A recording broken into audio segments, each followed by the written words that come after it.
All right, welcome back. Got a little lighter one this time. Had a sad one before. Working patrol. I was new on the job, maybe 2.5 years, something like that. And working night watch, of course. And I love night watch, and it's where all the action is. And so around, I don't know, 10 o'clock at night, we had what they called a Code Alpha. Now, Code Alpha in those days was a burglary alarm that went off in a business. And what they did was, in those days, now they got all kinds of fancy stuff. Now, we're talking about the 70s here. They had a microphone hooked up to the alarm system. So whenever it was activated, the microphone turned on. So you could hear people walking around the business. You couldn't see them. Nowadays you got video, you're spoiled now. You got video, 3D, and all kinds of stuff. In those days, man, that was high tech, okay? So we got a Code Alpha at a market. And this is a nice size market, not a Ralph's or anything, but it's a mom and pop market on a full corner, pretty good size, Latino market. It's got a butcher in there for Mexican food and stuff, Mexican meat and everything. And so it came out Code Alpha. I mean, somebody's in there. You can hear it. So we're all responding, right? And we all kind of get to the same time. It's dark. The store's obviously closed. We find an open door on the side, so we can't talk that much because we want to use sign languages. So there's some senior officers there they're training officers. I'm not a training officer. I'm just a regular guy. I haven't promoted yet. You got to spend a few years doing stuff before they promote you to be a training officer, obviously. So we're all out there. There's probably 6 or 8 of us out there. So the supervisor goes, okay, you two, and he kind of gives signal, okay, let's go. So he sent in the first 4 guys in front were the senior guys, because he figured we might have a shooting here, and you want to have more experienced guys to do the shooting if shooting happens, and also senior guys to be able to explain it to internal affairs and to the shooting teams to make sure everything's correct and legit, obviously. And the younger guys are in the back. We kind of like the Peter principle. The better guy gets in front, and the junior guys are in the back. That's the right term. I have no idea. Anyway, so we go in. We're all, remember, we're in a dark, with aisle market. We're going around. We're heading through there. When everybody's we're kind of like parallel. We parallel because we don't want to get in front of each other, because if something happens, we don't want to shoot each other. So we're kind of walking on line down the aisles, and we're motioning, giving hand signals. It's not that dark. There's flashlights and looking, and you walk with a flashlight with your flashlight out here, okay, and you walk like this. We all had our guns out, okay. And why do you do that? Because if the suspect sees the flashlight, he'll think it's you, and he'll shoot at the flashlight. Okay, better have your arm hit than your chest hit. And we didn't have bulletproof vests in those days, so guys would do it out here, guys would hold down here, and that was the way we did it in the high-tech 70s. Anyway, so we're going down, we get towards the back, and we're moving around. On one side, the 2 senior guys in front of me, really nice guys. One of them was my training officer for a while, really good guy. And him and his partner, they're both training officers in front of me. We're behind them. We're looking, we're covering them. And here they go, and they see a door, and they're pointing. You open the door. Okay. So one guy's got his hand on the knob. He changed hands with his gun. The knob. Okay, goes like that. I'll call him Officer F. Stand there. He's ready. He's the one that's going to do it. So this is 40-some years later, guys. I can still see it in front of me. I can still hear it. Okay.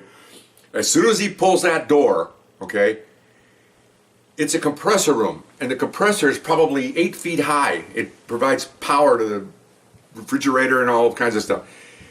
Opens that door, and here, boom, it comes on. Really loud. Loud. It goes boom, and what does F do? Boom, boom, boom. Fires 3 shots into the compressor. Okay, and I'm coming. Everybody's got their guns up, and then there's a supervisor down, and he goes. He's yelling, no shots fired, no shots fired. He shot the compressor, and he's screaming. Everybody starts, you hear guys laughing in the back, okay? Of course, compressor means things are compressed, air.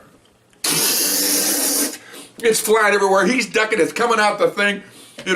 Everybody's laughing and all this. And we haven't even finished searching the place yet. The crook could have sat there and sneaked out while we're all laughing, okay? So anyway, some of the guys get laughing over there, and you 4 stay here, and he goes off, and another supervisor shows up, and he's helping. Anyway, they finally get the place cleared, and it turned out we think they were there, and then the alarm spooked them, and they left, and the alarm heard the microphone picked up their voices, and because nothing was taken. The owner showed up. The owner showed up to board up the door. As soon as he saw the compressor, he almost had a heart attack. This is his store. Okay, and this compressor, I'll say it's 8 feet high. It's probably 6 to 7 feet tall. It's probably this big around. It's a monster. Okay, well, who is going to pay for that? The police just put 3 rounds into it. Okay, so he's over there. Who's in charge? Who's in charge? Oh, right. I'm going. Well, I'm not a supervisor. So he's over there, and they're trying to 2 supervisors. calm him down. Because he said, well, how am I supposed to run my thing tomorrow? Just call. They told him there's a number on the, you have to explain to the owner, there's ways to do this. There's a number on the compressor, call the company. Well, who's going to pay for this? Just pay for it. We will fill out the reports and we'll pay for it. Oh, okay. Oh, as soon as you heard that, you go, okay, now he's happy. Well, yeah, because come on, if you're a business owner, who's going to pay for this? You know, you call the police to show up, they show up and they ruin your property. Anyway, so of course we found out later on that he got disciplined the day off without pay because he shot at something that wasn't a threat to him to shoot. He just told the investigators, again, back to the old stories. They want us to tell the truth. They don't want to say, I saw a guy with a gun, or I was threatened by a compressor. Okay, come on. The truth is that we were nervous. We're in this semi-lit area. It's dark. We got our guns out. We're looking for a burglar. He opens the door, heard a loud noise. He thought it might have, he said he thought it wasn't sure, he didn't think it was a shot, but he wasn't know what it was. And he saw this huge thing in there in the darkness, and he thought it was a suspect, and he shot it. I mean, that's all you can say, okay? Sure, afterwards, when the lights come up and you go, it's a compressor, well, yeah, that's fine, but when it's almost dark, you know, you watch all these poltergeists and all these horror movies, the reason why they film it in the dark is your mind goes crazy about all these things, you know? They don't have to put a lot of makeup on creeps in the dark on a scary movie because your mind takes over. And I'm not defending what he did, but that's a good explanation as any. I mean, it's probably heartfelt.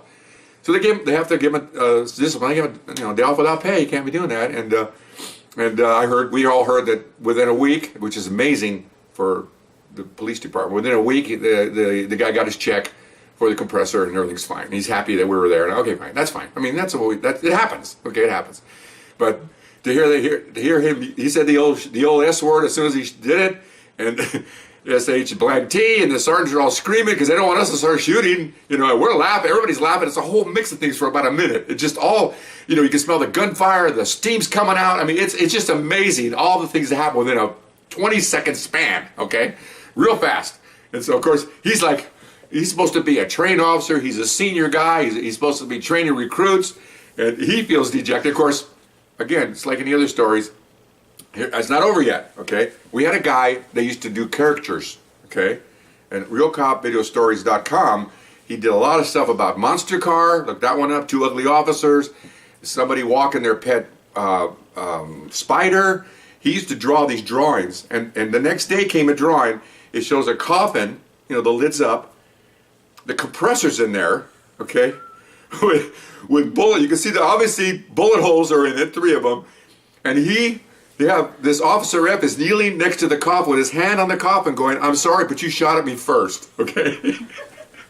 Now that is funny, okay? That is probably one of the funniest ones I've ever seen in that gallery of jokes, okay?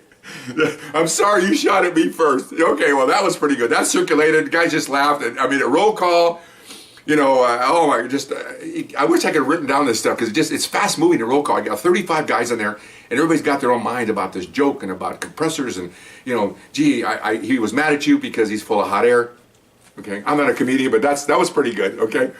All kinds of stuff like that. I wish I could remember it because it was so funny, but at the time, this area just goes by really fast. But that's what happened afterwards. And just like all the other stories, this went on for 3 or 4 days until another incident occurs, and then Officer F's shooting, the compressor goes away, and the news story goes on. This was happening all the time.